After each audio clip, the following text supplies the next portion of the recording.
So, I had a weird week last week. Oh, you did?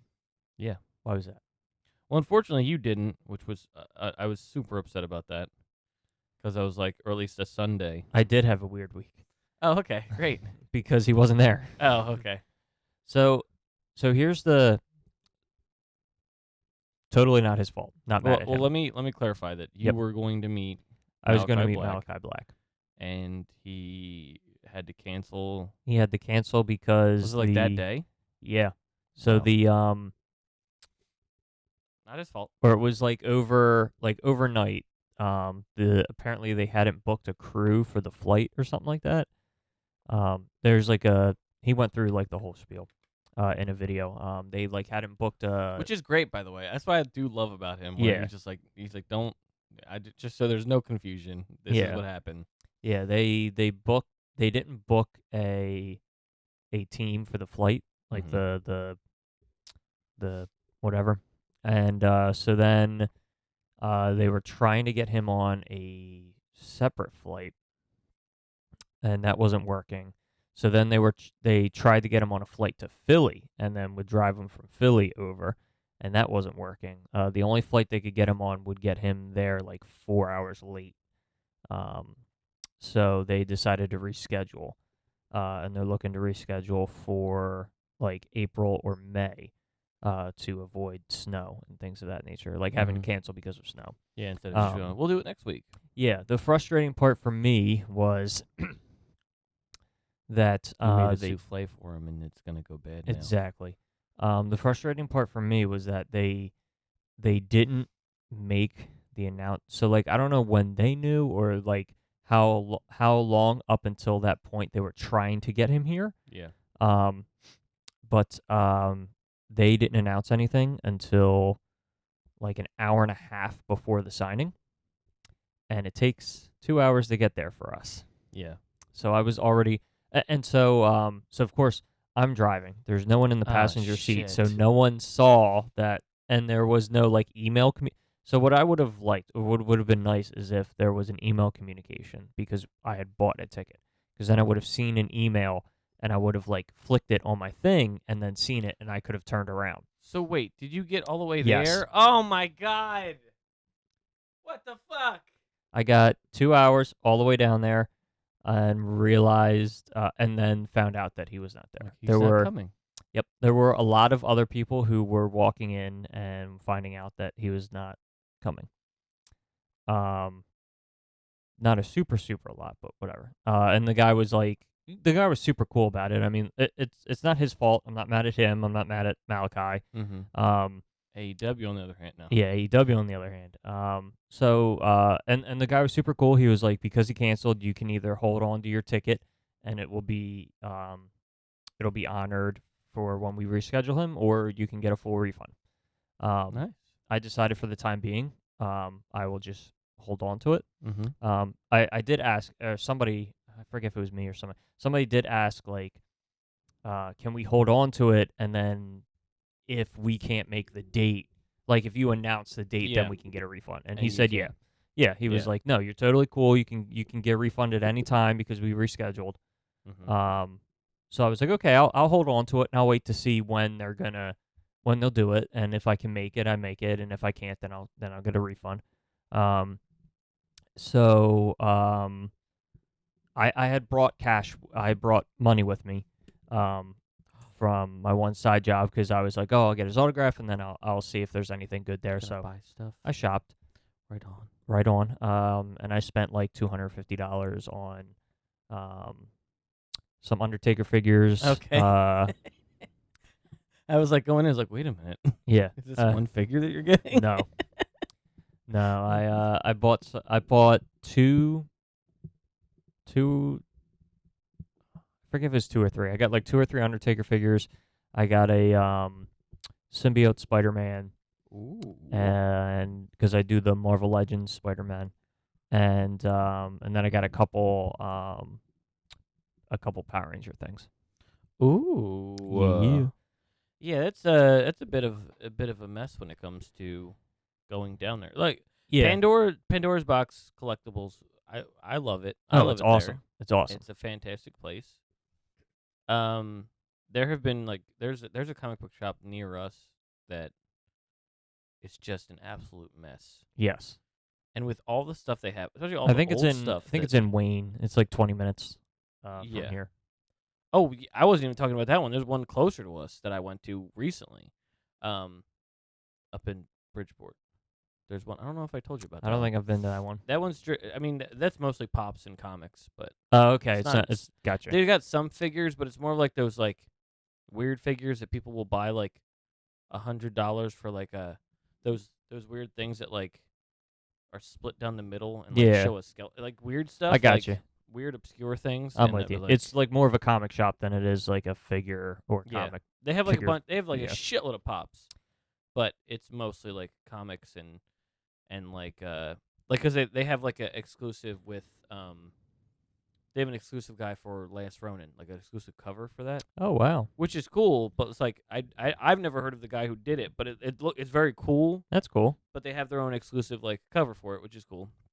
The one guy is in there is super into the Last Ronin. I'm like, yeah, that's cool. I'm like, I like turtles in general. It just seems like you like the Last Ronin and that's it. Yeah, that kind of concept of the shadow figure and all that stuff. But yeah, I mean that's kind of the cool thing about comics is you can be like, I'm not super into whatever it is, but I am super into this one arc or this one miniseries or this. I think that's cool. Yeah. That you don't really have in any other. I can't think of any other medium that you have that in. You know. Yeah. Or media that you have that in. Yeah, I mean that are connected because movies are kind of separate. Yeah. I mean it's a rare thing. I guess you could say movies do that, where you could be like, I'm not a fan of movies. Yeah, I guess because you could be like, I'm not a fan of the MCU, but I really like this one movie. Or MCU. A perfect example of I'm not a fan of Ocean's 11, but I really like heist movies. You know what I mean? I'm not a fan of those movies, but I am a fan of, so I watch it. You know what I mean? Yep, I'm with you. Because there's no real connectivity to that, because Turtles is very universal for a lot of people. Yeah. But not many people would like Turtles, I guess, or many people would like Ronin and not like Turtles, or not like Ronin and like Turtles. But yeah, Turtles is Turtles. Turtles is Turtles, exactly. Peoples is Peoples. You can't simplify it any better than Turtles is Turtles. Turtles is Turtles. They didn't win. Best, what was it, multiplayer? What, for Shredder's Revenge? Yeah. The Game Awards was on Sunday. Yeah. Al Pacino was there? Yeah, apparently. That's fucking weird. And somebody walked up on stage and started saying shit. Yeah, who Bill wasn't Clinton. supposed to be there. That was weird too. That was weird. I think I didn't watch it. I just heard about it. You know what's funny? The weirdest part is that I found the weirdest part was that Al Pacino was there, not the guy. Yeah, somebody was like, Al Pacino was there. I was like, why? Yeah, why? Al Pacino? That seems so out there. Robin Williams, I'm like, oh, he's an avid, he's very big on games. He loves games. He's very big on that. Why Al Pacino? I don't know. I think they were up for best multiplayer game, I think. Probably. And I think they lost. I think the winner was God of War. God of War is a multiplayer game. Yeah, but it won everything else, so it didn't. No, Elden Ring won a lot. Elden Ring won Game of the Year. Yeah, but everything else was God of War, for the most part. Yeah. No, I think it was. You're like, yeah, true. Okay. I think it was Versus. Or multiverses. The DC Smash Brothers. The WB game. Yeah. Okay. The WB Smash Brothers, basically.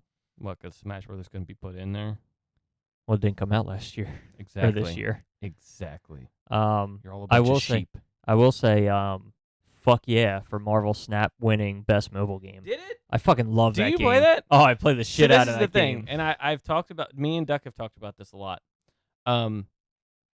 Love it, but also fucking hate it. I love it so much. It pisses me off sometimes. I love it so much. The interactivity with other people, I go, fuck you, dickhead. Yo, I was playing that game for days before I realized you could click your little avatar and say things to the other person. Yeah. I was playing for 2 weeks before I realized I could do that. Fuck people half the time. Well, Duck and me were he said, what's this Snap game? I said, I have no clue.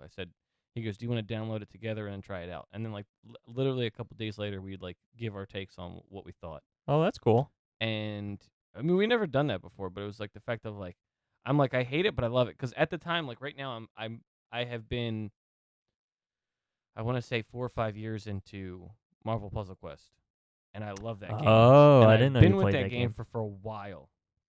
That was one game that I keep seeing I kept seeing ads for, and I was like, I kind of want to get into this, and I just like would always forget to download it and Puzzle try Quest it. or Snap? Puzzle Quest. Okay. Yeah. So that game I started playing like way back when, and I've been playing it for forever. And the thing I like about it is that I can just kind of play it without having to worry. Like it doesn't make it a job. Yeah. Snap, that's like a multiplayer game. You can't just. It's like when people say, "Oh, just pause the game." Like I'm playing an online game. I can't just pause it. The Yeah. game will keep going and I'll lose. So it's like that concept of like I have to focus on that thing in order to play it, and that's the problem I have with it. But other than that, it's a lot of fun. Oh yeah. I think it's a really well done game. Yeah. Oh yeah, Um, absolutely. Very well it balanced yeah, too. it does a really good job of it does a really good job of like mixing strategy with the like complete randomness of what Yeah. you're gonna get with the bases and stuff. Yeah. And I will say I think that a friend of mine brought this up to me. He was like, so I think the reason why I love this game so much is it is like a super quick, fast miniature version of my favorite like board/card game, which is called Smash Up. Okay. It's the Was that the one you were telling me about? I think 'cause Yeah. there's different genres of like cards. different Yeah, genres of different cards you put decks. together. Yeah. And it's legitimately same concept. Mhm. If you're playing now, you could play with more people. Like you could play 3 people or 4 people. But if you're playing 1-on-1, there's 3 bases. Your Mhm. goal is to be the first to 15 victory points by winning bases. Now, when you win bases, a new one replaces it. But like, if you think about Marvel Snap, it's like the same Yeah. basic concept. I And think then you have the yeah. bases is my favorite part Yeah, about it. you have cards, and you play the cards, and the cards have actions that happen that help you try to win the base. Yeah. So like it's the same concept, but just like a super slimmed down version of Yeah. it. And I think that's why I fucking am so I love it. Yeah, it's good. I like it. It's been fun. Like I said, sometimes I'm like pissed off because some people will just be like, I will have everything beat, and then they'll just pull out some bullshit. I'm like, oh fuck you, Yeah. go fuck yourself. Yes. Um. I love it too. Like there's times where And like like you have and like the thing is, it doesn't happen. It doesn't happen often enough to like be a detriment that you don't want to play Yeah, the game. like, It stop happens. playing. It happens just enough that you're like, you fucking bitch, Yeah. and then you play the next game. you're a fucking dickhead. Anyway, next game. Yeah. The like one of the things I love is when like they do you have the two bases, and then they're worried about the third one, and I'm like, I already have the two. I already won. I don't know why you're worried about that Yeah. one. Like I'm gonna fight you for the third one. Anyway, we're It also talking about took- nothing. Yeah, about... we are. Yeah, we are. Just a random thought, because you've seen me look at my phone a few times. I keep wondering why my phone is buzzing so much. Uh huh. And then I looked at My the time. phone might be buzzing too. Only once. Never mind. And then so It's my mom. It's buzzed a couple times with Facebook and Instagram notifications, and Okay. I legitimately was sitting here like, why the fuck does my phone keep going off? Like, what's happening? Someone die. I was, and then I looked at the time and realized I had a scheduled post at 1 p.m. Oh, okay. To reveal the title of my next book, and that's what everybody's commenting on, which is why I okay. keep getting notifications. Right on. Right on. It's something you know a little something about. What's the title of the book? Decay. Oh. I thought you were saying dickhead. Dickhead. Hey, Dickhead. dickhead, you're not going to know, all right? You have to Dickhead, go you look at the know what? post. Yeah, let's go. Go look at the post to find out. Nah, bro, it's Decay. Nice. Very different from our original concept. okay. But Well, I mean, you can make it because you make it very different from the original concept because Yeah. that was... well, so here's the thing. I wanted to make it what we did, but a book. Mm-hmm. Realize that Because we did a series yes, called Decay Decay.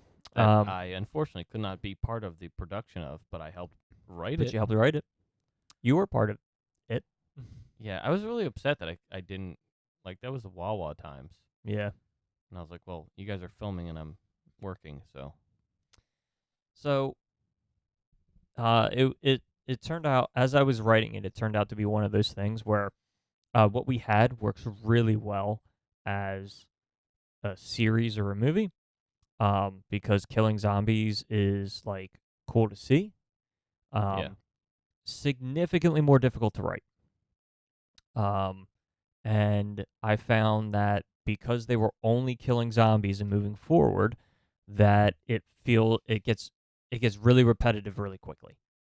You gotta be Whereas more descriptive. yeah, whereas when you're watching it, it doesn't feel so repetitive. The blood pours out. Yeah. So I made some tweaks, like here's my because everybody's like, if you have a book, you should have like a one line pitch. Like Mhm. same thing for a movie, right? You should have a one line pitch. So my one line pitch for this book is Squid Games with zombies. Okay. So like all I have to do is say that, and you have a general idea of how it's going to work. Okay. Obviously, it's a lot more nuanced than that, but Yeah. No, I get you. you go, oh, Squid Games. So there's some games pretty and there's much some rounds. understand. They have to do something, and there's going to be zombies involved. So anyway, I don't think the zombies are gonna play red light, green light though. no, I don't think they Don't will really either, pay attention to or will they? that. So yeah. So anyway, it's been Hey, did you guys 17 minutes. We're going to talk about wrestling Hey, now. did you guys know this is a podcast about wrestling? I would never have guessed. Do the thingy. Do the opening. Ladies and gentlemen, welcome to a podcast all about wrestling. In this corner, an author and a black belt, Kibbles. Kibbles? What kind of name is that? Pookie the Wolf is the best. I forgot my cockies. And in this corner, Pookie the Wolf. Pookie the Wolf is one of the best. Welcome to the Kibbles and Pookies Squared Circle. I have. So, I'm doing the opening. no, that's not the opening. You know what our opening is. So I forgot to mention this before we started, but have you ever heard of Headlocked? Headlocked? Headlocked. They do comics with wrestlers. I got you. I was not aware of this. I got you one. Ooh. Tales from the Road. Guess who it is? Road. No, it's well, just- wait, that's just is the it- title. Is it? That has nothing to do with the person. Oh, okay. Can I ask a question to narrow it down? Yes, go ahead. Are they allowed to do it with WWE people? I don't know. Okay, well, so I guess what I should so say some is people- a WWE person or not. Used to be. Used to be. Ooh. I mean, we're still on the fence whether he'll stay in AEW or not. Or I'll narrow it down. We don't know if he'll even be wrestling anymore. Well, it's gotta be CM Punk then. No, you're wrong. What? It's not because of his own pettiness. It's because he got hurt real bad. Oh, Adam Cole. Yes. So Headlocked is a they work with a lot of people. I was like, oh, this is cool. This is cool as shit. So before we start, I went to GalaxyCon in Columbus, Ohio. Mm-hmm. There was the booth was Headlocked, and it was I thought it was that dreaded dinosaur guy that you got the Kane Vision thing. Yeah. Because the artwork is very like that. And I mean, if it's the same guy, I wouldn't be surprised. It might be. But so this is Tales from the Road, and I got you that one. I got one myself. I got Thunder Rosa. So they work with the person who it's about. Like Adam Cole helped write it, and it's very like video game oriented, like Chugs. And I think I read through it some at the end, like Britt Baker's in it, but like they don't really mention it. It's like obviously that's her, That's cool. but like it's so. So the coolest part is, and you got to check it out because they have a compilation that you can get. But I was like, I'll just get Kibbles this one, and if he likes it, he can decide. I forgot to bring the business card because I was like, oh, I'll give this to my friend because him and me both do a podcast on wrestling, and so he's like, oh, okay, cool. So I bought Thunder Rosa because that was the one I was like, oh, I like that. Yeah. So like they have a Nick Gage one, they have Ron Funches helping out with that one. They have like a Christmas one. They did I think a Mick Foley, Ty Valkyrie. There's a bunch of people they work with on all of them. Like they work together with that person to make a story that's for them. And so like, okay, so the weirdest part for me was that they do a compilation of like all the ones they've done over a certain couple of days or months. Mm-hmm. So they'll put them all in one book, so you can just buy that one book and then read it through. The trade paperback is what you're looking for. Yeah. So the cover is designed like a Norman Rockwell painting, kind of like those like Yeah.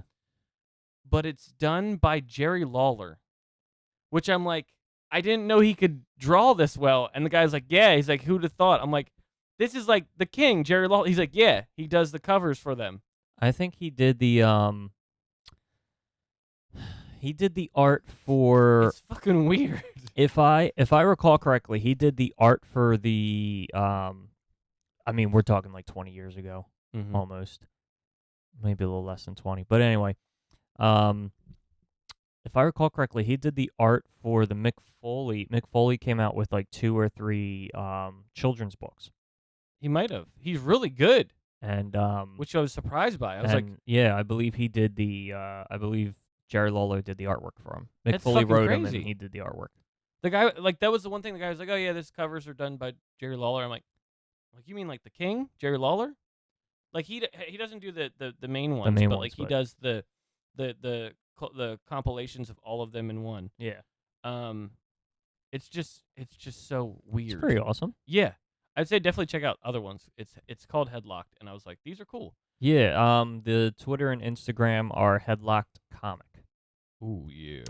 That's when you said you forgot the business card. I was just looking for to see if it had the Yeah. the handles on the Ooh, baby. on the comic itself. But I love the fact that they work with it. Like, everybody they make a comic about, they work with them yeah. and, like, do all the, just make it in a way that they would like. So it's just like Thunder Roses is pretty simple. It's just about like a very basic comic about like her tag team partner betrays her, and then Yeah. they end up fighting. But that one was actually pretty cool because it's very Resident Evil-y.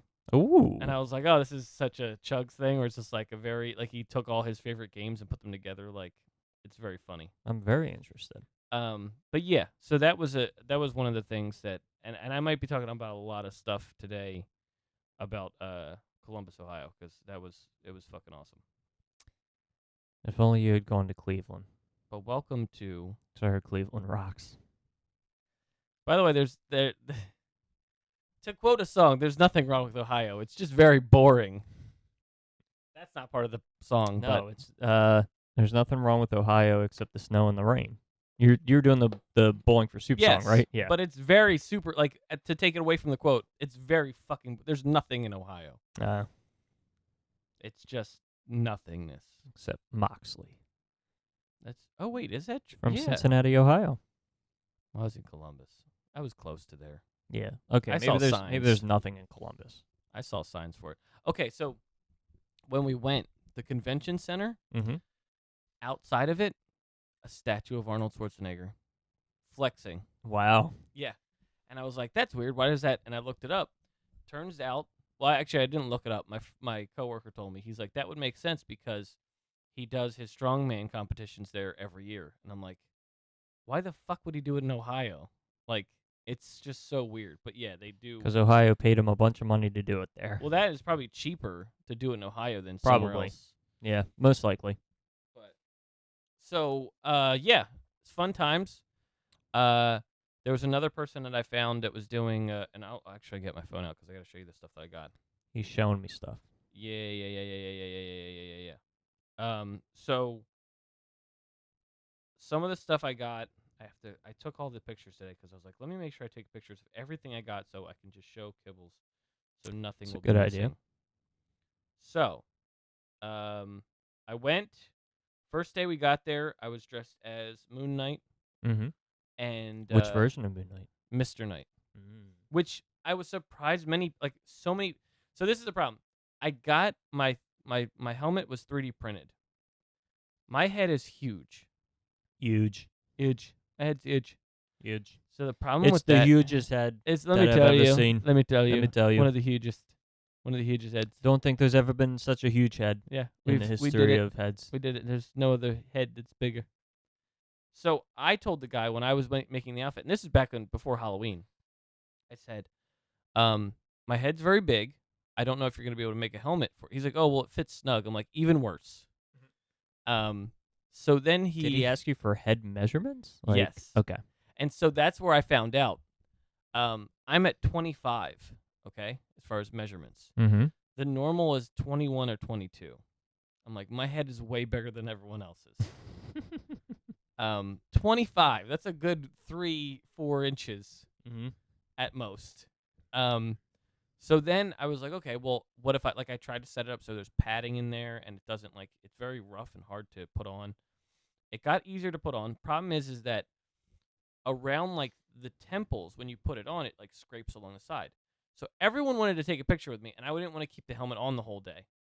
So this is the first day. So we got there a little late than it normally starts. It started at 2. We got there at 4 or 5. I'm putting on the helmet. I was like, they're like, oh, can we get a picture? I'm like, okay, hold on. And I put my glasses in the pocket, and then I put the helmet on, and excuse me.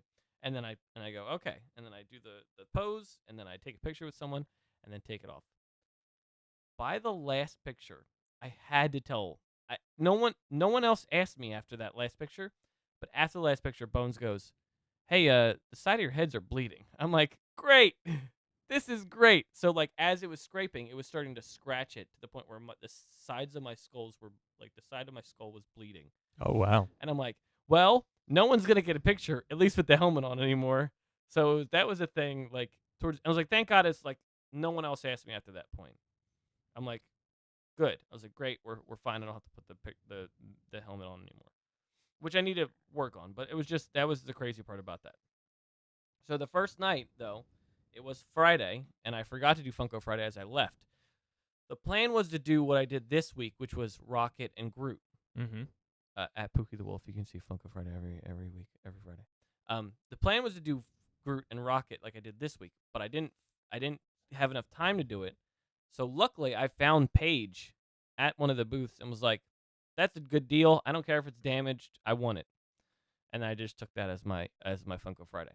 So I found a Paige pop, which was really cool. See, I brought it back around to wrestling, and so then Saturday rolls around. We had a lot of fun. There's a lot of places, a lot of things we did.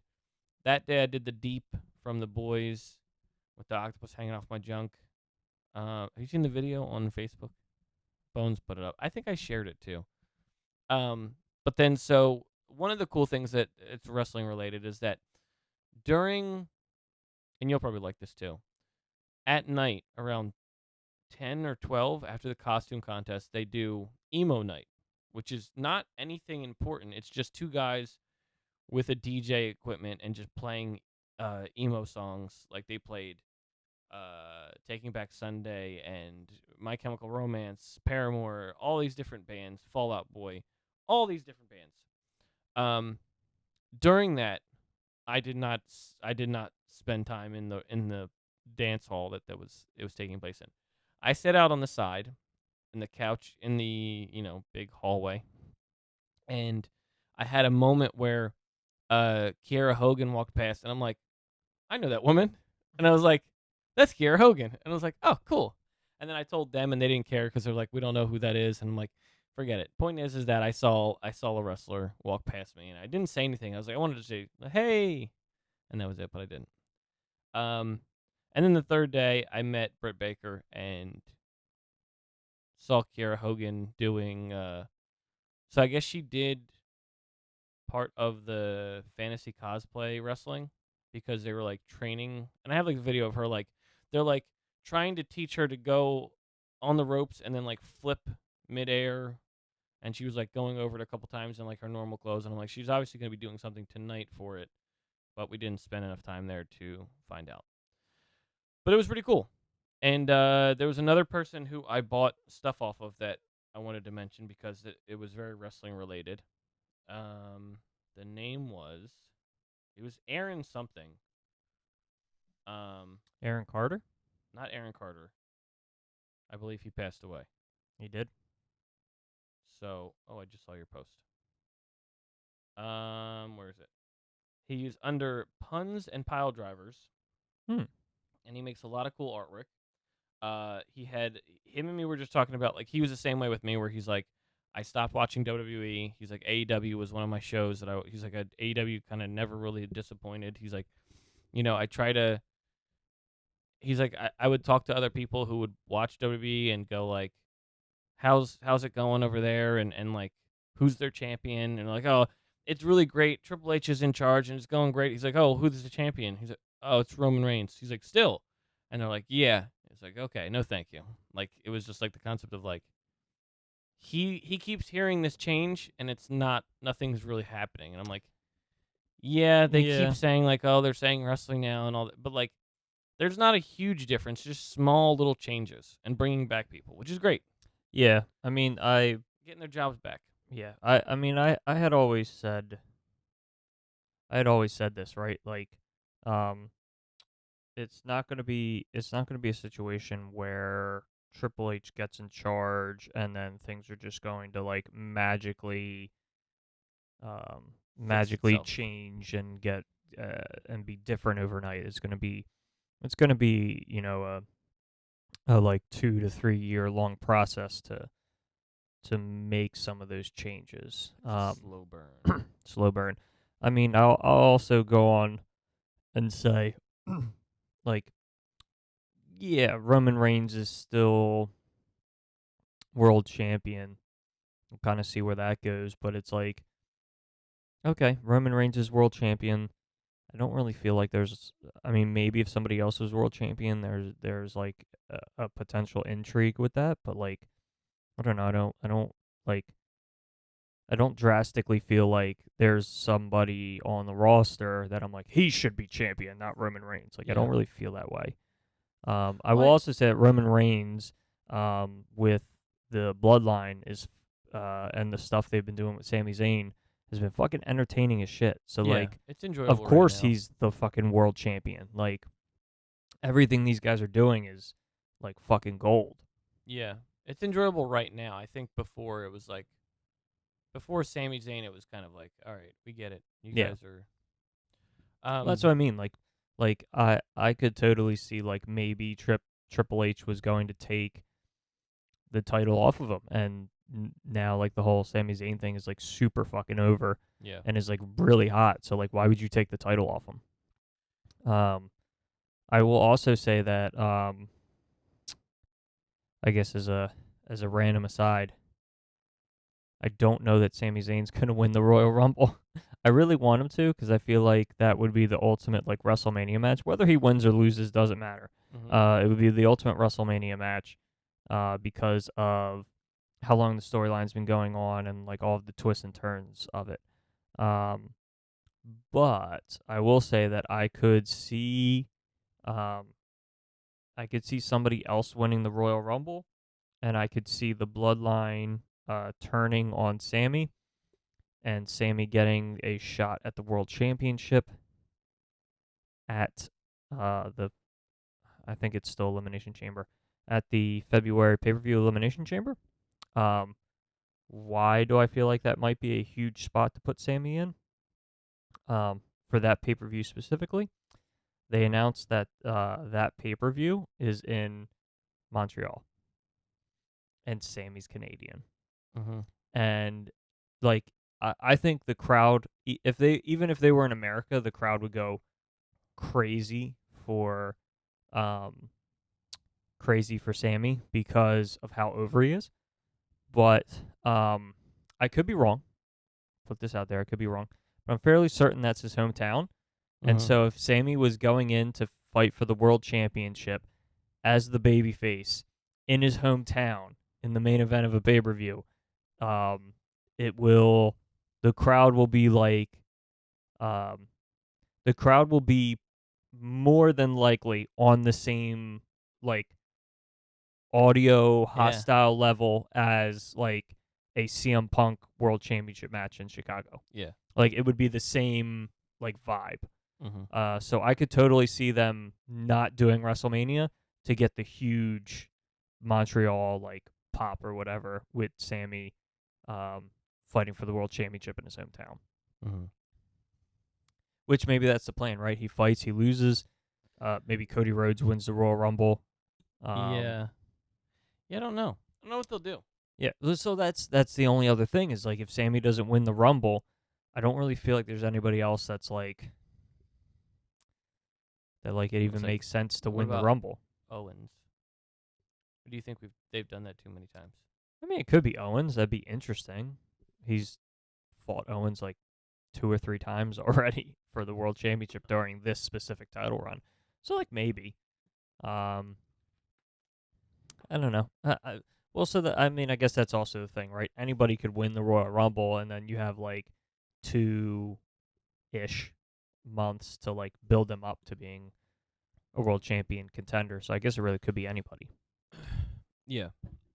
What was oh, I brought it up because that guy that I was telling you about had the fatigue about it, and I was gonna show you the one picture of him. Yeah. He has a couple like the one thing he has a lot of like he has That's a lot awesome. of wrestling stuff, but he was the first person I've ever seen to do like so he had one that was like it was Red Dead and Eddie. And it was like Red Dead characters, but as Ed and like it was Ed and Eddie characters as Yeah. the Red Dead characters. That's fucking And I'm like, awesome. I don't like Red Dead Redemption. I've never played it, but I love the fact that you're doing Ed and Eddie stuff. He also has let's see if I can, yeah, it's right here. Stickers. Eddie as Eddie Oh, Munson, and then they have Ed Double D as Edward Scissorhands. this is fucking awesome. The guy is so cool. And I was sitting there for him like with him like for half an hour talking about wrestling. And he was like the same as I am, pretty much the same concept of like the fatigue of like WWE. Yeah. And I was like, I got back into it like with CM Punk. I've said it all the time on here. But he was like saying, I was like, yeah. He's like, I was watching AEW, and I was like, I don't. It just is more entertaining to watch WWE. And I was like, yeah. And then so like on the side, he had all these different artworks of wrestlers. Mm-hmm. And the coolest story he had was like that day. He's like, I was doing stuff, and he was like really busy, and then he's like, some woman came over, just starts taking pictures of my stuff, and I'm like, what the hell? Like, what is this woman doing? He's like, and then I realized, he's like, It's Britt Baker. Britt Baker came over and was like taking. So the coolest part was that she was taking pictures of Jericho, Wardlow, Adam Cole, CM Punk, and sending it to them and going, "Do you want me to buy this?" And I was like, that was the coolest. He's like, yeah, someone, a wrestler came over and said, I'm going to buy this for this person to buy your art. Yeah. And I was like, that is so fucking cool. That is really cool. So that we were talking about that the whole time. He also had, because I realized that I didn't have, we both got the special edition for the Acclaimed. And both you and me. And I was like, well, I have the figures, the minifigs. I said, but I have, see if I can, I don't know if it's going to flip. It did flip, but I can see it. Yeah. I That's have the really cool. Acclaimed artwork that I was like, I'll have them sign that. Yeah, like I was like, I guess I'll have him sign the little figures. Ooh, that's a really good man. Yeah. That's not a man. The man. Yeah, I was like, I guess I'll have him sign the figures, and then I'll get an 8x10 that they have there and have them sign it because we get 2 autographs. And I got Courage the Cowardly That's Dog. cool. So like we were talking, and he did the 3 for 30 because like I think each one was 15. So he's like, we're better off just getting a third one. I said, okay. And the Acclaimed and Becky were the 2 that I was like, well, I want these, and I could not find, because I was like, again, I love Ed and Eddie, but the only one he had for Ed and Eddie was Red Dead Eddie, and I was like, I'm not really a fan of that game. I said, if you had like something else, he's like, well, I'm working on other stuff. The Ed Pool thing I thought was funny. I do like the Ed Pool. That's cool. And so that's he's probably like, my favorite of the 3 that you showed me. Yeah, he's like, I'm working on some stuff with them, and I was like, great. I was like, I'll follow you. I was like, I love the stuff because like some of the stuff was just so great. He had like the Turtles as the X-Men, or like a bunch of different crossovers. He had like Breaking Bad with Bob's Burgers. Just a bunch of different like crossover stuff, and then he also had all the different wrestler stuff. Like he had Wardlow and there was a CM Punk one. There was Wardlow. FTR, I think he did as well. Wardlow. And then I'm trying to think of what else. Wardlow. There's a bunch of things I got, and it's just fucking awesome. But anyway, so I have her signed Blood and Guts. Nice. So to so you talked about getting back into wrestling and talked about like watching AEW and everything. Yes. Yesterday afternoon, Ring of Honor had their was it Death Before Dishonor Oh, was that was yesterday? pay-per-view. Yeah. Shit. The press conference afterwards, Oh, Tony jeez. Khan What made happened? an announcement Oh yeah, about you said this. Okay, go ahead. Ring of Honor is going to be doing TV, but they're not going to be on they're not going to be on a channel, and they're not going to be on any other company's streaming service. They're going to be running their own roughly $10 a month streaming service where you could watch the weekly show on. Okay. He also said that there is apparently that's all he could say about the deal for now. Specifically and then he specifically said more details will come after the Wrestle Kingdom in January, which because he said there's apparently there's something going on with New Japan and this Ring of Honor streaming deal. Interesting.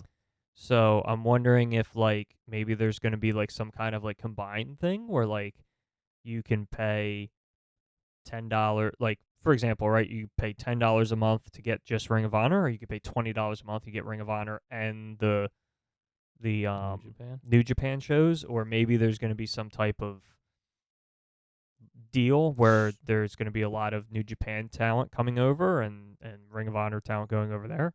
Mm-hmm. The only thing that he did say was that's gonna be coming in 2023, and because of that, we will obviously start to see a lot less Ring of Honor. We'll stop seeing Ring of Honor championships being defended on AEW, and we'll start seeing talent that are just Ring of Honor talent, not really on AEW as often. So, and we'll see how taping goes for it. There's a lot of things that they can do. A lot of things that they can do to keep costs down. I was listening to a podcast where they were saying, yeah, they could film Ring of Honor and it could be its own thing if they wanted to. But what makes more sense is to would be to if you wanted to do like Friday nights live more for Rampage, do do tapings where you get the 1 hour, or you get the like dark tapings, and then you get Dynamite on Wednesdays, and then when you go to the show on Friday you get Dark Elevation tapings. You get the Ring of Honor show, like if the Ring of Honor show is like an hour, for example, you get the Ring of Honor show and then you get Rampage. So like you kind of get a like you could run, because like right now you can't really run it right now. It's difficult to run Friday nights because you only get the 1 hour of Rampage, and it's like Yeah. But like, would more people be open to buying tickets to going Friday night if you were saying like, oh, you're gonna get Rampage and you're gonna get the 1 hour the 1 or 2 hour ROH show Yeah. every week? Which would be. See, yeah, I think that would And be. those would good. be the point of doing it that way would be that you already have this stuff there doing AEW, so it would keep your production costs significantly lower than trying to also run a separate taping somewhere else every week for Ring of Honor. Yeah. Kind of package deal it with AEW. And in all honesty, I think you might get more interest and better stuff for Rampage if you were to do that, because in my opinion, like it's really tough to be there on a Wednesday and watch like an hour to an hour and a half of Dark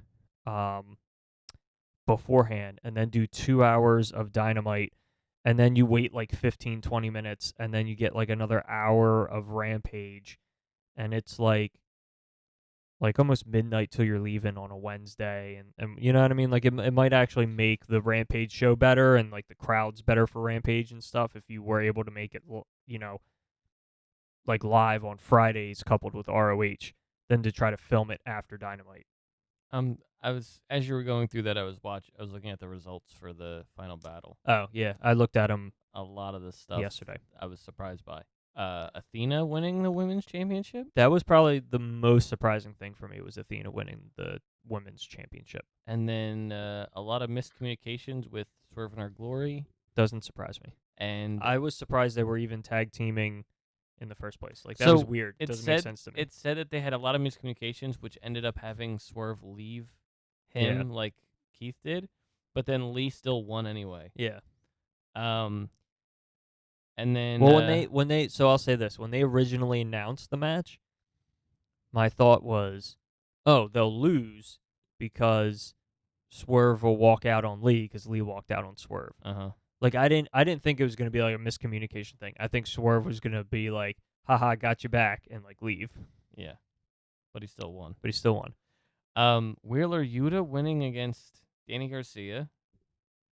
Whatever. Now he's a two-time a pure champion. I just want that to be done. I'm done with this, with the Blackpool Well, Combat Club didn't stuff. and Moxley say that they're gonna be done after He did, but the Briscoes beat FTR too? they did.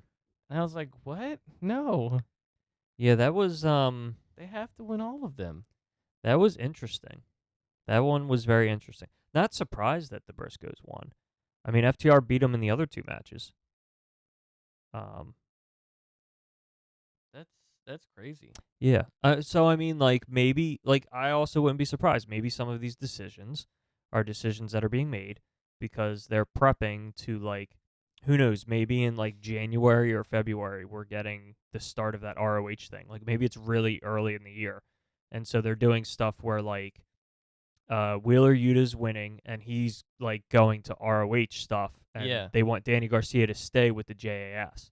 Yeah. Well, I mean, they did that with the World Championship too. Right, huh? Claudio can take it. He can go to ROH, and Jericho can stay and be That's AEW. crazy. Um, Everyone but Samoa Joe, I'm surprised by the outcome. Every match, I'm surprised by the outcome except for Samoa Joe beating Juice Robinson.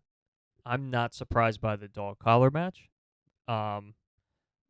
Going into it, I thought either one of those teams could win. But it may also be a decision because apparently their deal is up in like April or something like that, and FTR, their deal is up in like April or something. I think it's supposed to be up relatively soon, and they had like on some podcasts they had said like that they're legitimately discussing not signing a contract for any major television network and just doing like a year of just like indie bookings. Oh wow. Don't know if that's what they're going to do, but I also wouldn't be surprised if that's what they are doing, because like to me it was really weird that they were like, yeah, we're going to do the Acclaimed and FTR like on free TV and not on a pay-per-view. And which was weird. And so then FTR lost, right? So then they go and the same week at ROH they lose the ROH titles. Yeah. So like maybe this is like, yeah, they're done really soon, and they're getting the titles off of them and making sure that they get a shot at the AEW World Championship or the AEW Tag Championships because they hadn't.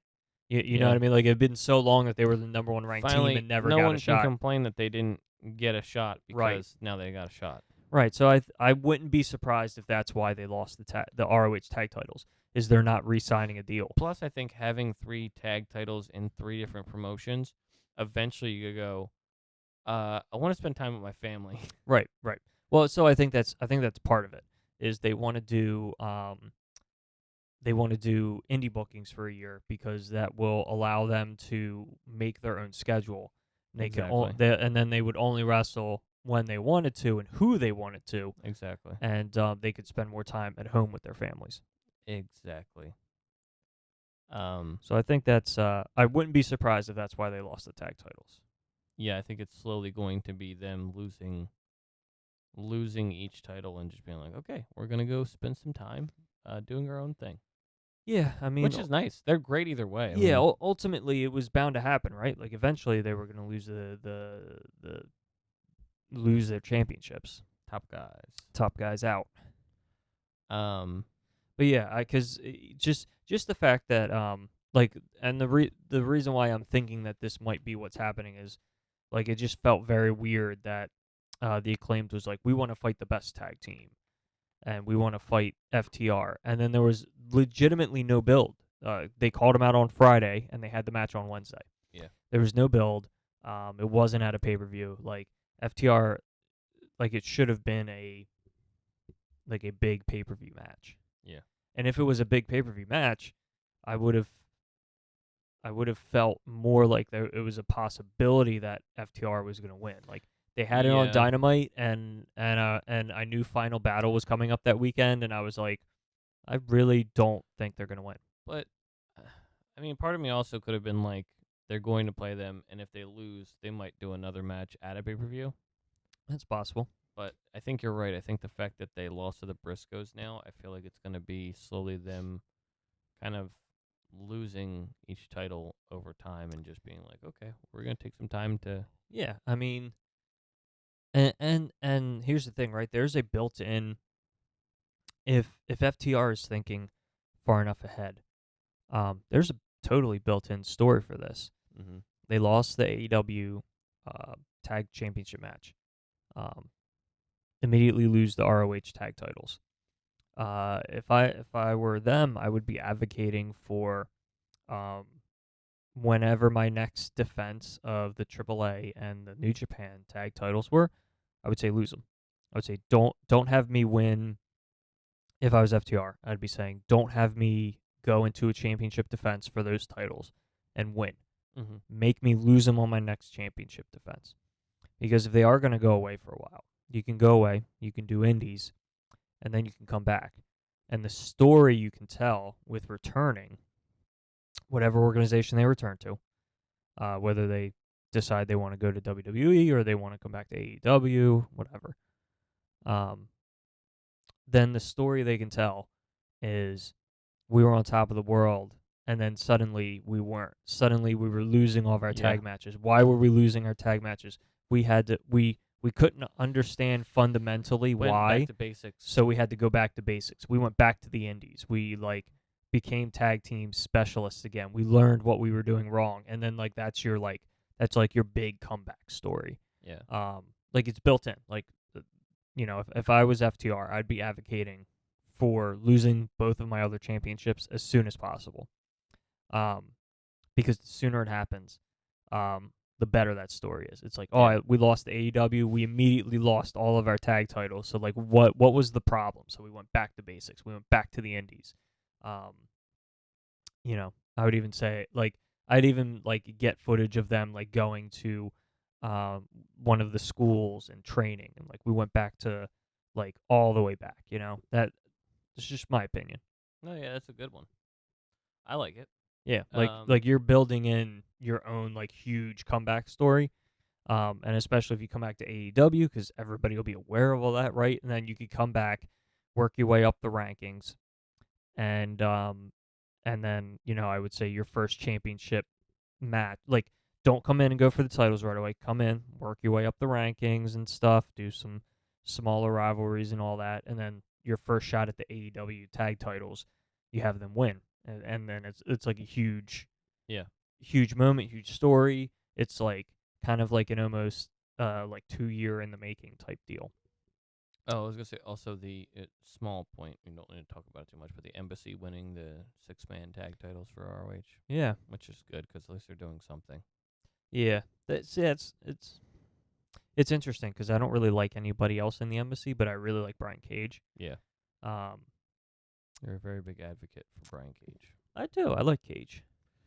I guess because my first introduction to Cage was at my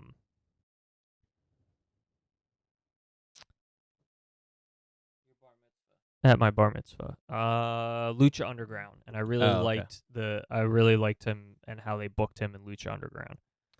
That's still a show I really think you would enjoy. I think I've seen a couple episodes. Yeah, it's a fun show.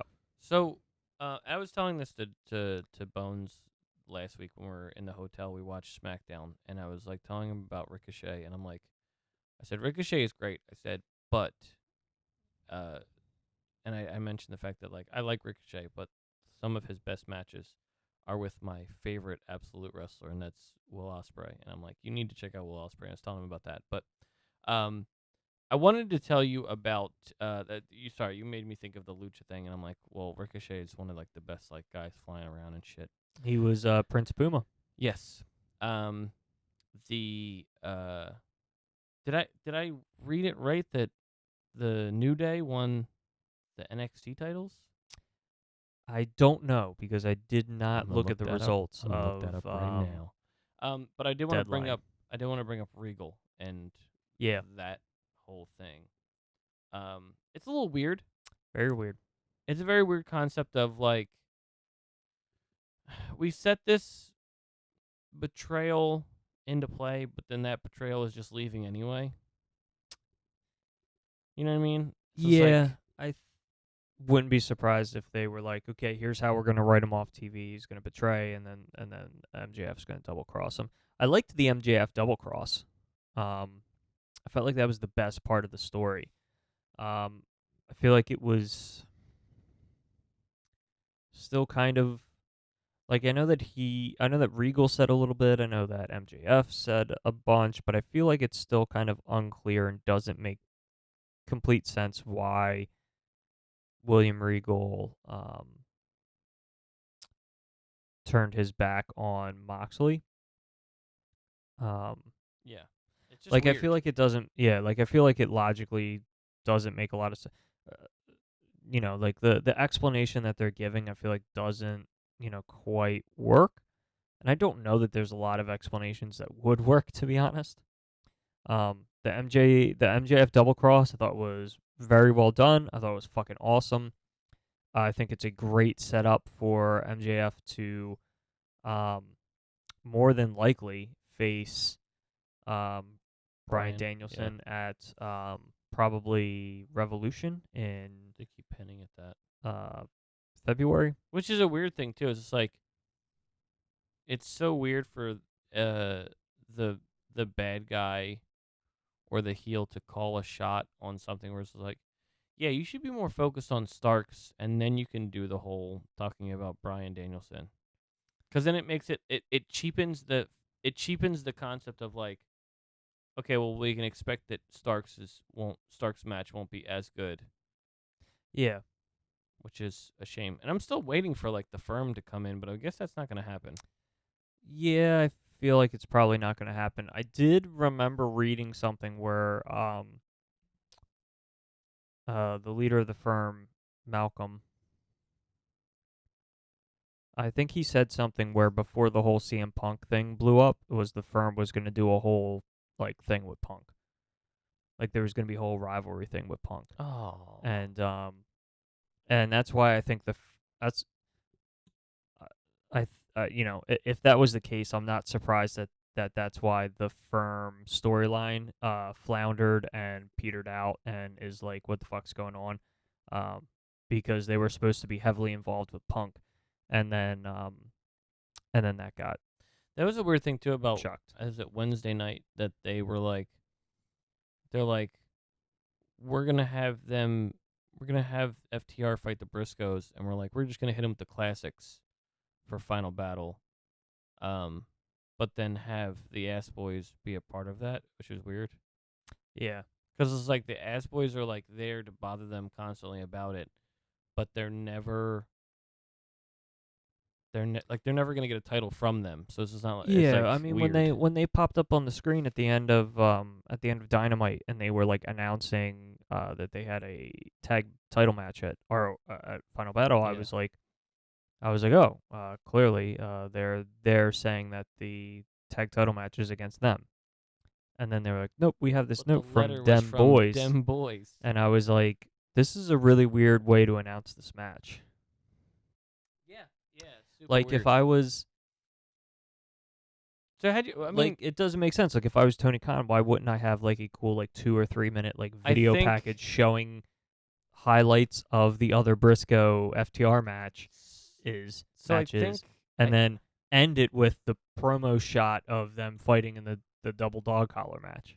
I think the concept of them not wanting to be on TV and not kind of take that risk of like we don't want them on TV or whatever, and be like they don't want them to. I don't know. Maybe they think that like the network would be like they're a liability or some sort or Yeah, something. I don't know.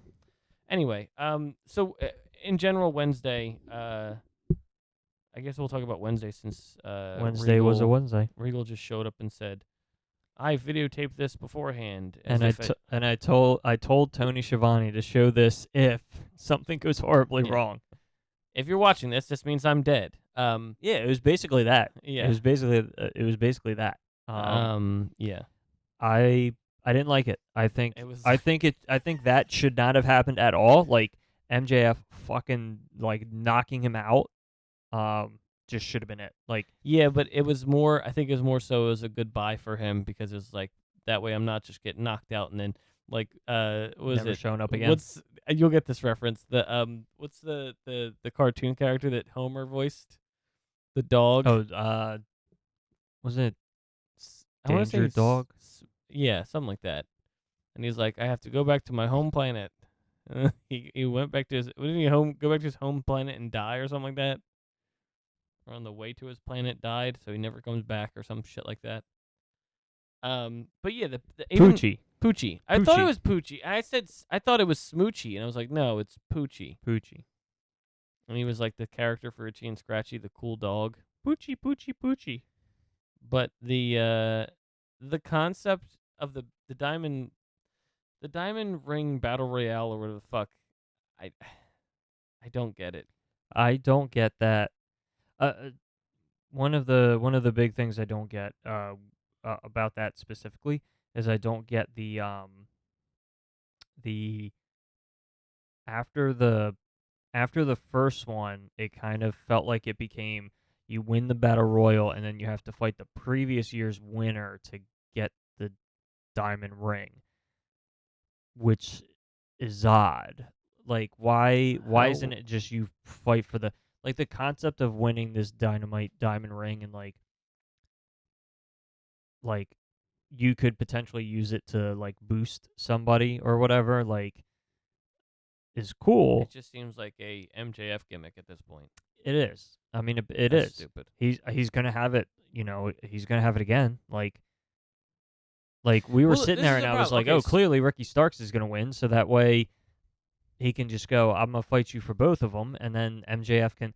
Because like as soon as they announced it, and they're like, then the winner has to fight MJF, and I was like, well, the winner doesn't have a fucking shot in hell because MJF isn't eating a pin or submitting anytime soon. Yeah. And it's Like- not for the title. Yeah. Like why shouldn't it? Why So couldn't it just stupid. be? It should have been MJF is the world champion, and because of that, he's elected to not be in the battle royal, and so the winner of the battle royal is the winner of the diamond ring. Not But no, I think it's the concept of you have to give the diamond ring to MJF, which is fucking stupid. right. Which is like, why even have it at all? Why even make it a thing? Just make it a battle royal, then winner gets number one contendership. Don't do a diamond ring bullshit, because then it's like, well, this is just for MJF then. Yeah. I mean the first year they did the diamond ring, I was like, oh, this is interesting. It's different. They gave it to MJF, which I was like, okay, that's cool. It makes sense. He played it into his character, which I thought was awesome. The following year, they did it again, and MJF won. I forget if last year it was the winner faces MJF for it, or because I want to say the first year. I thought it was just the winner gets it. The first no, so, I think the first year, because it was weird, because I remember it being weird rules. I think the first year it was the final two people left in the battle royal would face each other the following week in a regular match to determine who gets the Didn't diamond know what ring. they did last year? Because wasn't it him versus Dante Martin? Yes. And they fought in a regular match, right? Mm-hmm. But I can't remember if last year it was the final two and then MJF just so happened to be the final two and then he won, or if last year was the same as this year, where it was the winner would fight MJF for the diamond ring. This year they did the weird thing where they were like, you get to decide when you fight him, but like last year, So Last year it was just like, oh, next week. It's so catered around MJF. Because MJF's the hot new thing. He's a hot star. Whatever. Anyway, do you have anything else about Dynamite? Because I'm gonna move on to the outcomes of Deadline and their Iron Survivor Challenge. I don't know how many. I don't know the rules. No, I don't have anything for There's a bit. Dynamite. If I recall correctly, the rules are 2 superstars start. Every 5 minutes, a new superstar enters the match. There's 5 in total. When the last guy comes out, there's 5 minutes left in the match. And the person with the most pinfall or submission victories in the allotted time is the winner. If I recall correctly. So, okay. So my question is that, and this, listen, editing wise, and I'm sorry, I want to make sure this is as good as I can get it. I'm going to play a clip from Basketball that reminds me of this match, which is them explaining the rules of how the championship tournament works in basketball, because it makes me feel like the confusion is setting in, where they're like, and then every Wednesday you do round robins to find out the winner, like just weird. I remember Shawn Michaels explaining it. I'm like, I don't know what the fuck you're talking about. I don't know what you're saying. I don't know what you're doing. But the women's one was won by Roxanne Perez. Do you know this person? Are you aware of this person? I've heard of the name. Have you know this? Have you heard of this? I've heard of the name. She was only woman left. Wait, what? She was winning. She won and is now the number 1 contendership with 2 pinfalls. Oh, there's way more rules to this match. Yeah. I will. So I pulled them up. okay, hold on one sec. Before I do that, you know what? Go ahead and do the rules, and then I'll play the basketball clip. All right. Iron Survivor Challenge. 5 wrestlers compete in a match that lasts 25 minutes. 2 wrestlers start the match, which begin the timer. Every 5 minutes, another wrestler enters, with the 5th and final participant entering at the 15-minute mark. So once the final guy comes in, there's 10 minutes left in the match because it's a 25-minute match. Each time a wrestler scores a pinfall submission, or being the victim of disqualification, they gain a point. Points can be gained even before other participants have entered, so you don't have to wait for everybody to come out to start getting pins and submissions.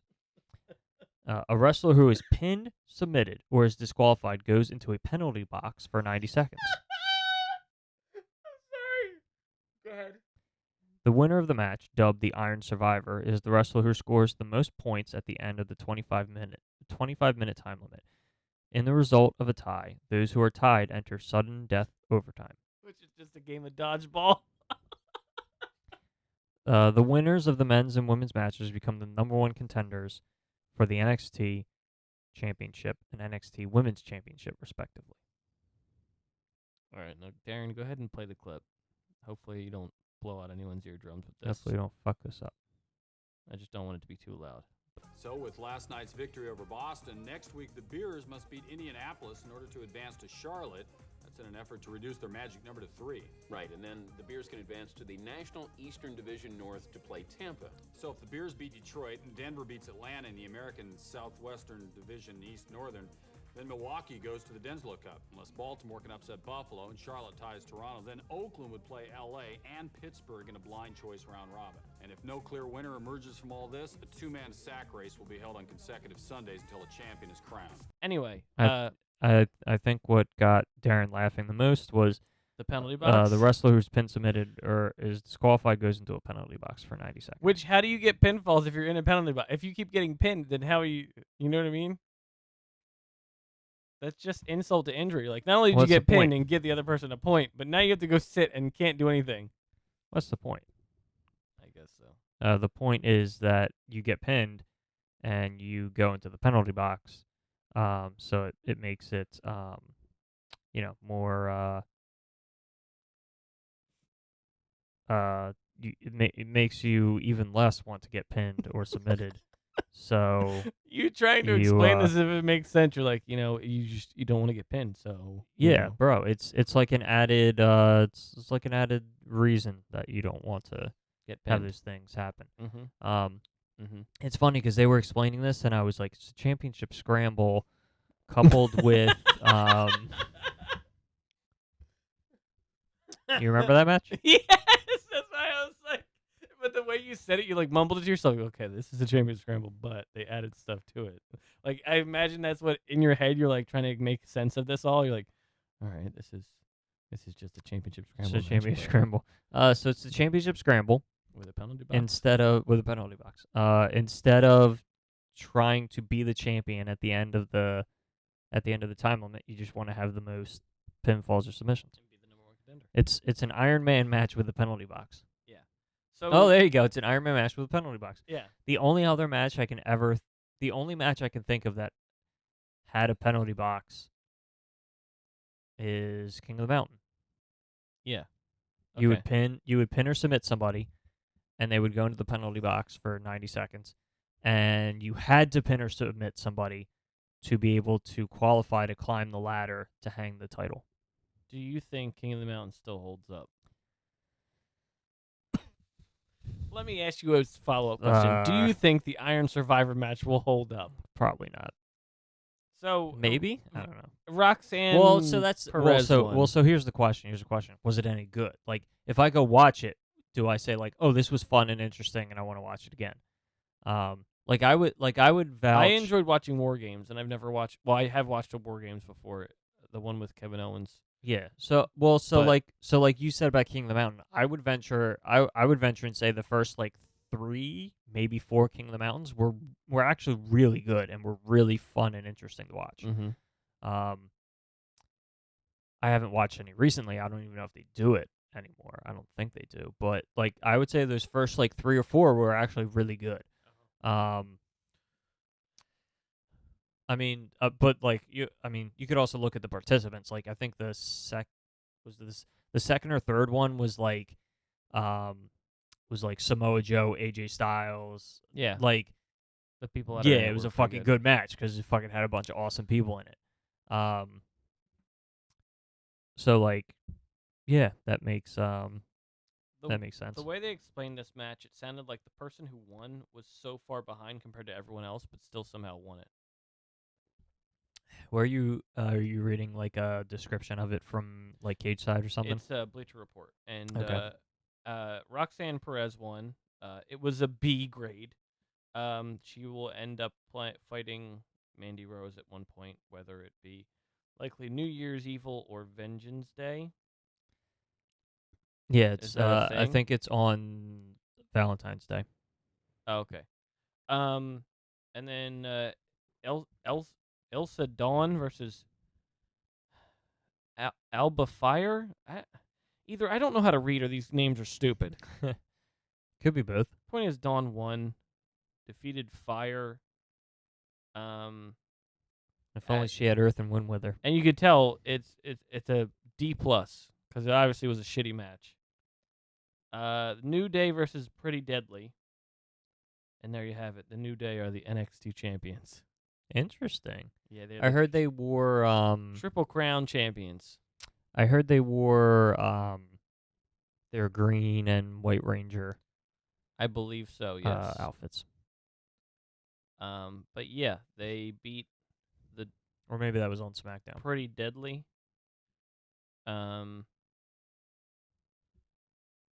They said that this is an A+ match, and that the guys, if they did, they proven themselves to go up to the main roster. So I should watch this match. I guess that's so. what it sounds like. The Iron it's Man. It's an A+. The Iron Man challenge for the men's had Grayson Waller win. I don't know who the fuck that is. He's a guy. I'm sure he is a guy, but he's part of the men's thing. I don't want to assume his gender, but yeah, they. So I should definitely go watch the Pretty Deadly. And then Breaker won as well. Yeah, I mean that's tag the best match according to an Bleacher A+. Report. You can't get higher than an A+. Yeah, The Iron Survivor men's match they said was good, but it wasn't an A plus, just an A. So I guess that's part of the thing, right? Like, do I think this match will, like, quote unquote hold up?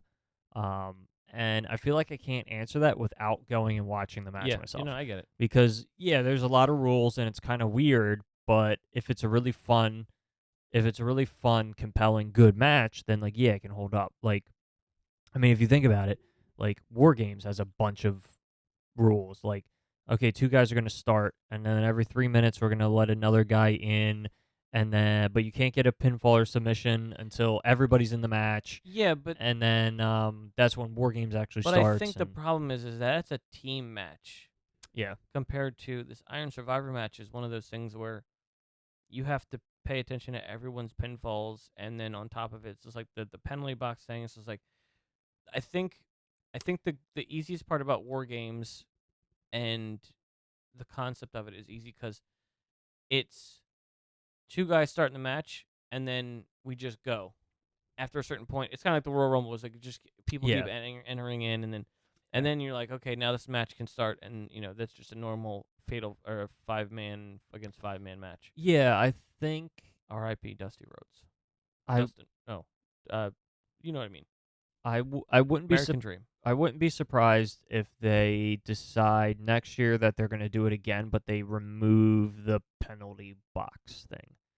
Because, like, the penalty box, like, so I like it because it adds a layer of intrigue to it. If there's a pinfall or a submission, you end up in the box, so you get 90 seconds to rest. So then you have, like, you could potentially have those moments where somebody comes out of the penalty box and is, like, fucking everybody up.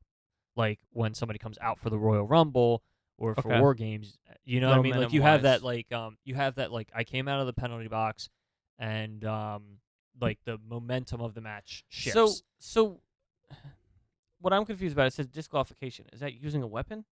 Yes, So you can't use a weapon in a 5-man, 6-man match. correct. And the reason you can't is because, and the reason why you can't in this, but you can in other 4 or 5, is because there is no in other 4 or 5-man matches, it's first pinfall. So, like, you can't hit somebody and have a disqualification and, like, end the match. But in this, you can count disqualifications because you've done something illegal. It will go in favor of the person that you did the illegal thing to, and then you're punished for it. Whereas you can't do that in a regular, like, 4 or 5 person match. Yeah, I think the confusing part for me is that with 5-6 people, you're gonna have pandemonium in one ring.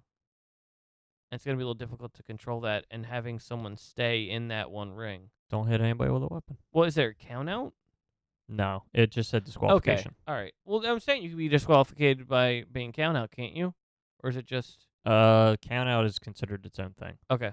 Maybe I'm just thinking that disqualification or count out is It's not considered its own thing because in those matches where somebody's chasing, they have the, like, oh, now he can lose the title by count out. Oh, now he can lose the title by count out or disqualification because he keeps finding ways out of You're right. I'm thinking of okay. Yeah. Okay. Will it hold up? I don't know. I need to watch it to see if I enjoy it. Question is, will it hold up in court? Will it hold up in court? Does It it just blend? feels like a weird concept. Does it blend? Does it feel less weird if they just take out the penalty box? It's like a 25-minute multi-man Iron Man match. At that point. Kind of. See, the problem is that the Iron Man match is fun because of how long it's been going on for, and if you have people inserted into it mid-match, it's just kind of ruins the fun for it. Yeah. It's just like, oh, that person's not tired, and it's not as fun. The Iron Man match is fun because two people are tired as hell and doing crazy shit, and it's, So what if I know most people are not interested in 30-man matches. Some people just want meaty men slapping meat. Meaty men slapping meat? But sometimes 30-man matches are just fun. Okay, so what if next year, would you potentially be more intrigued if next year they keep the penalty box, but they remove the person coming out every 5 minutes? So all 5 guys start in the ring. If they were all in it and then did the penalty box isn't a problem. It's a little silly. But after a certain point, that's not that. I think the fact that it confuses it more to be so many rules. If you made it less complex and just said 6 men are in the match, they start right in the beginning, and then if they get pinned or try to hit someone with a weapon or whatever, they get put in the penalty box. That makes it more. So one thing that I found very interesting was this almost comes out to being a, how to say this. This match almost comes out to being like you don't want to be the last guy out, because like if you think about it, like Elimination Chamber, War Games, Royal Rumble, like it's all about like if you're the last person to come out, you have an advantage over everybody else. But in this match, That's exactly what I'm like. It doesn't make any sense. But in this match, it's actually very strange because if you come out last, you have an advantage because everybody else has been wrestling, so they're more tired. So it would conceivably be easier for you to get pinfalls or submissions. But they have numbers over you. But they could have numbers over you. Yeah. So now you're coming out to a deficit, which actually kind of evens the playing field. Right, so like in a Royal Rumble, you come out last. You get to come out last. You have an advantage over everybody else, and there is no disadvantage for you coming out last. But this is really the first match they've ever done where, it's almost like an even playing field. They have numbers over you, but you have a tiredness advantage over them. You're not fatigued, yeah. Correct. You're not fatigued, but they could have pinfalls and submissions over you, so you have to make up the ground. So it's actually the first match that like everybody's kind of on the same playing field, even though they're not all in the match at the same time. I think it'd be easier if they were all out at the same time. It would make more sense for the penalty box. But as far as the time limit goes, it makes sense to have people coming out, and like you said, with the whole time advantage or the last man advantage. Yeah, it's actually interesting because it's the first match they've done that removes the last man advantage. Yeah. It doesn't completely remove it, but it offsets it because somebody could be in the lead before you have gotten into the match. It's not a bad idea for a match. It's just the fact that it's hard to explain to people. Yeah. Well, I mean, it sounds like they tried something, and it could work, but maybe there needs to be a little bit like a tweak to it. Like maybe you keep all the guys in the match to start with instead of them coming out, but you keep people coming out, but you remove the penalty box, so there's not that confusion. Yeah. Of that. And you go. I can't explain the match. Just go watch it. Yeah. I could see them doing it again. But like tweaking some of the rules. And I mean, ultimately, that's what they've done with like everything else they've done. Like if you think about it, right? Like the first Elimination Chamber was like 5-minute intervals. Yeah. Or the first one or two, and now they tried something new out. They said let's do 3 minutes for everybody, and then they said let's do like the first two is like 5 minutes, and then after that it's 3 minutes for everybody. Like they're tweaking things to try to find like what is the right formula and pace for it. So I wouldn't be surprised if they do the same thing and they tweak this. When are they going to bring back the 6-pack challenge? I don't know. They could do that. That could be a thing they do. That could be a thing. I remember that. You could get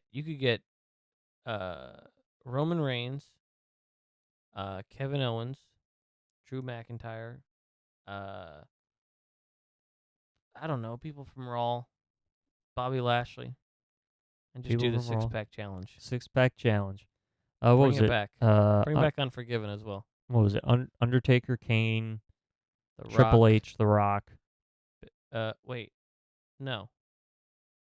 Wait, which one's 6-pack challenge? Am I thinking of the wrong one?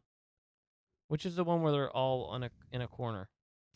That was the one I was talking about. Okay, then you're right. What's the one they did at Armageddon with Rikishi where he got chokeslammed off the 6-man Hell in a Cell?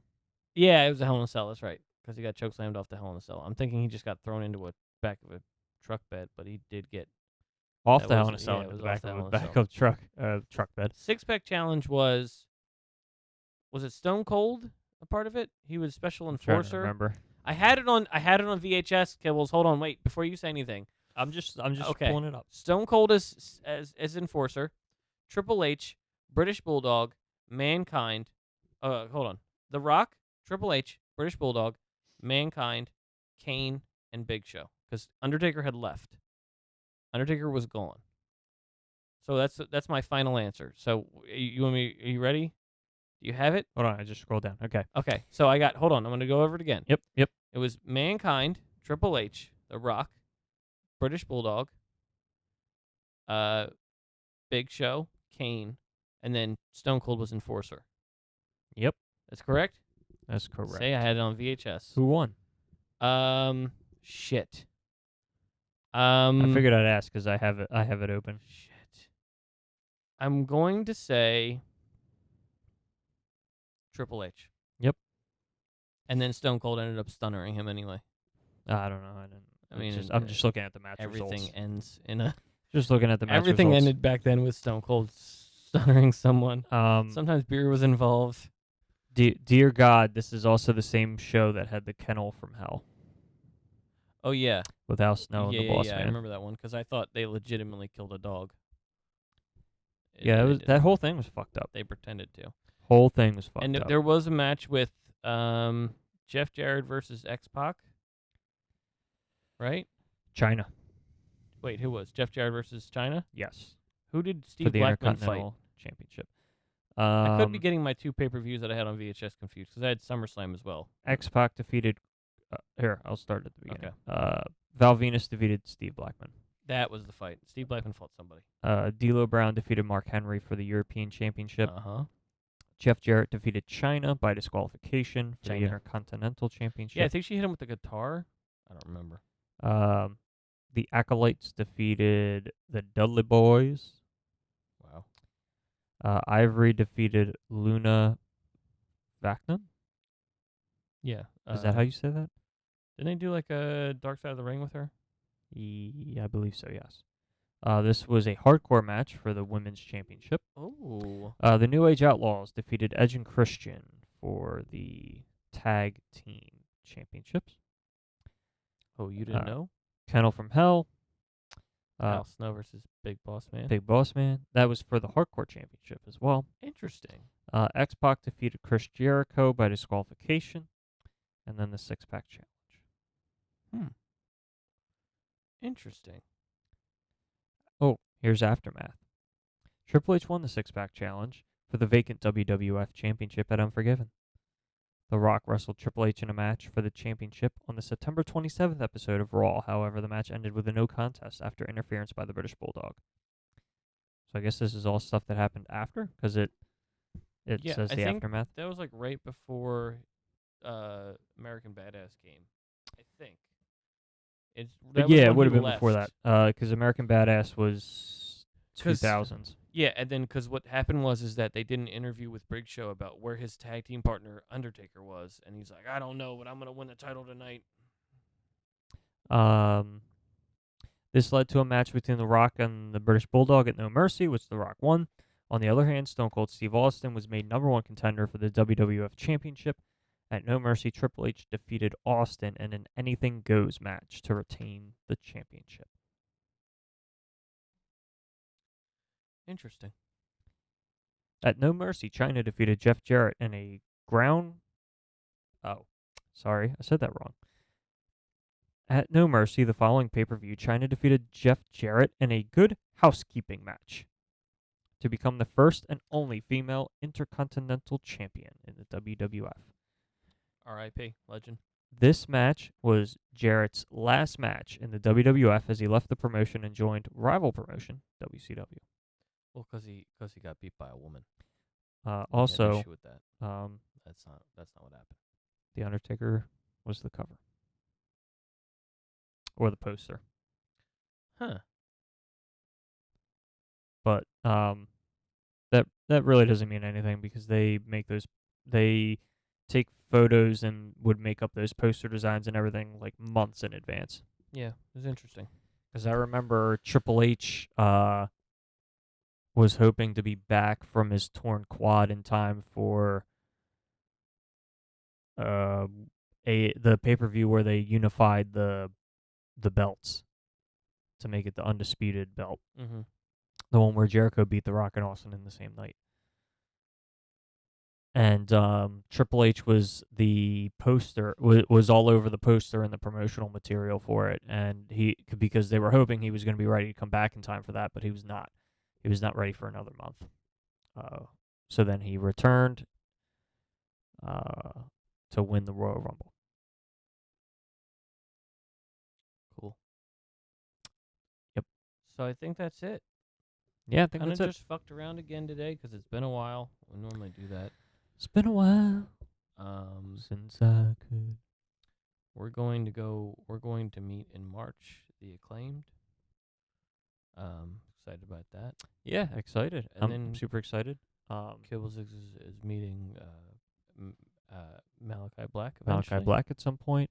The guy from Pandora's Box, when I was there, did say that they are they're talking to Ethan Page, and they're trying to they're trying to work out a deal for Ethan Page to come and do an autograph signing session. So Wouldn't even know what he'd sign. Me neither. An 8x10, I guess. A Batman figure. A Batman figure. Any kind That's of actually figure. not a bad idea. Any kind of figure, really. Yeah, that's not a bad idea. On one of his recent ones, somebody had him sign a Power Ranger. I think it was the Green Ranger's Zord, the Dragon Zord. They had Ethan Page sign it. I'll find something to sign.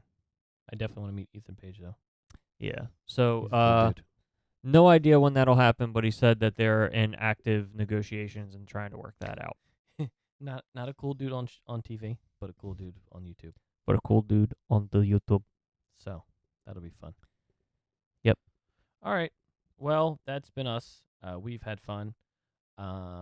We have stuff in the future that we're gonna do, and we hope you enjoyed listening to this. And then maybe next week we'll get back to normal. Yeah. Just talking about AEW and WWE.